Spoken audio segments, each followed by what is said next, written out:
Welcome to your deep dive. Remember all that talk a while back about AI predicting, like, the stock market, the whole shebang? Well, today we're going to dive into something that might explain why that's a lot more complicated than it Oh, sounds. absolutely. And the perfect book for this, Rivalry and Central Planning by Don Lavoie. The deep dive into this debate from, get this, the early Early 1900s. 1900s, and it's Yep. still relevant. Okay, I'm intrigued. Hit me with it. Because it gets to the core of how economies work. Yeah. Lavoie lays out this back and forth between, well, you could call them economic giants, right? You've got Ludwig von Mises and Friedrich Hayek on one side, Those names sound kind of familiar, vaguely Austrian. Austrian School of Economics, Yeah. dot on. And on the other side, you've got Oscar Lange, H.D. Dickinson. They were the market socialists. So is this going to be like capitalism good, socialism bad? Give me the real scoop. Now, it's way more interesting than that. It's about how each side viewed rivalry, like actual competition in an economy. Okay, so not just rivals like Coke versus Pepsi, but the whole idea of competition itself. Exactly. The Austrian school guys, Mises and Hayek, they were all about how vital, real, down-in-the-trenches competition is. Because without it, nobody's pushing to make a better, cheaper, whatever. Things get stagnant. Exactly. See, their big argument was that without prices constantly being shaped by that competition, that back and forth, Mm-hmm. you can't actually know what anything really costs. Ooh, okay, unpack that one for me. Lavoie uses this example. Imagine trying to plan like a whole economy from the top down. You need to decide how much steel goes into a car versus a bridge versus a washing machine, right? Right, but how do you decide that? Well, you need to know the real cost of each, their relative value. But that value is always shifting based on how much steel there is, how many people want cars or bridges, even down to what new tech pops up. So what you're saying is the price of something, it's not just what I pay for it at the store. It's like signaling all that behind the scenes stuff. It's like a giant information network, man. Each price, it's packed with data points from like a million decisions made by all those producers and consumers. Whoa, okay. So my brain's kind of short-circuiting here. If it's millions of people making choices that impact those prices, isn't that just like chaos? And that seeming chaos is exactly what Hayek and Mises were getting at. They said that decentralized, messy system, it's actually more efficient than some central planning board because it's constantly adapting. Okay, I sense a but coming here. What did the pro-planning side have to say about all this? So Lange and Dickinson, they weren't dummies. They came back with this idea they call the competitive solution. Their thinking was a central board could set prices and kind of mimic how the market should work, even reach equilibrium. Hold on, so they wanted to like build a simulation, but for an entire economy. Ambitious. But how do you even start? Where do you get the information to set those initial prices? That's where Lavoie goes deep, man. Wow. It gets pretty complex, but they were really into using like theoretical models and equations. But wouldn't that take like a ridiculous amount of data? I mean, you'd need to know about every single resource, every consumer preference. It seems impossible. And that is exactly where, especially Hayek, really dug in with his critique. He was like, hold on, guys, you're assuming you can just gather all this knowledge, like it's some static thing. So it's not just about the math, it's about what you need to even do the math. Kind of like trying to write a novel with an algorithm. Possible, maybe, but where's the soul? There you go. That's the heart of it.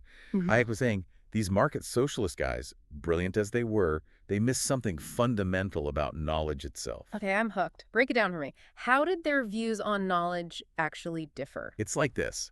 Lange and Dickinson, with all their equations and models, they seem to think knowledge was like this fixed thing. You gather it up, put it in a box, and then use it to direct everything from the top. So like a giant database of facts, and the central planners just consult it for the right answers. Exactly.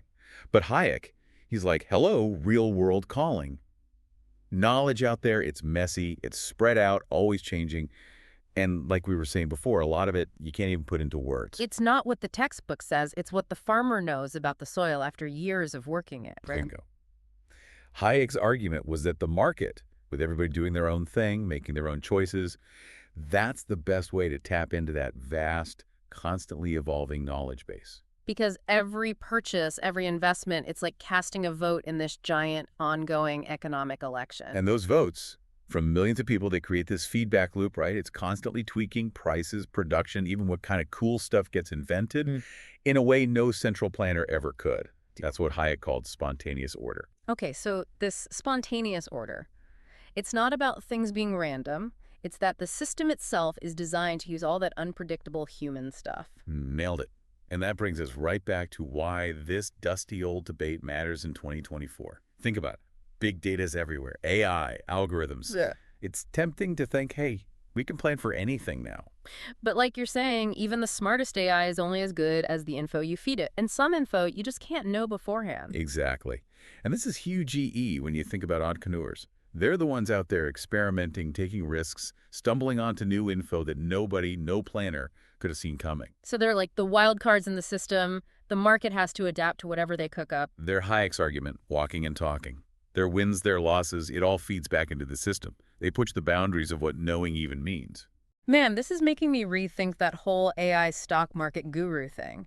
It's not just about crunching numbers, it's about understanding what can even be known in the first place. And admitting that sometimes the best knowledge comes from the weirdest places, Yeah. from the chaos of individual people making their own moves. So we've gone from AI predicting the market to like the very nature of knowledge itself, big stuff. But for those of us who aren't, economics PhDs, what's the takeaway here? What's Lavoie really driving at? It's about, I think, appreciating how complex things really are. Stuff we take for granted. Like next time you're in the store, scratching your head at a price tag. Which is, let's be honest, pretty much every time these days. Right. But remember, it's not just a random number. It's like the tip of this whole iceberg of information. Reflecting, like millions of decisions about raw materials. How many people want that thing right now? It's kind of amazing when you think about it, how it all works. It is kind of beautiful, the market, even with, all its problems. But here's the thing. Lange and Dickinson, these market socialist guys, they weren't arguing for some dictatorship. No, their competitive solution, it wasn't about forcing people to, buy X amount of beats or whatever. It was about the board finding that perfect price signal. But, like you've been saying, Hayek wasn't convinced that was even doable. Because it assumes you can know everything, even the stuff nobody's realized yet.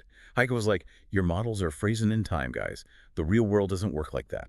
So for someone listening who's thinking, okay, fascinating history lesson, but I'm not planning any economies, what's the practical takeaway? Why does this matter to them? Humility, man. We're surrounded by talk of disruption, these big ideas to solve everything. Right. But this debate, it reminds us that sometimes the best solutions, they bubble up from the bottom, not the top down. Because when you let people experiment, try stuff, even fall flat on their face, that's how you find out what works. You discover stuff you didn't even know you needed to know. It's like evolution, but for ideas. Exactly. And valuing that process, even when it's messy, even when it doesn't fit in a neat little box, that's what this whole debate is really about. Huh. So maybe the lesson isn't to fear the unknown, but to be open to it. Something to think about, for sure. Thanks for the deep dive.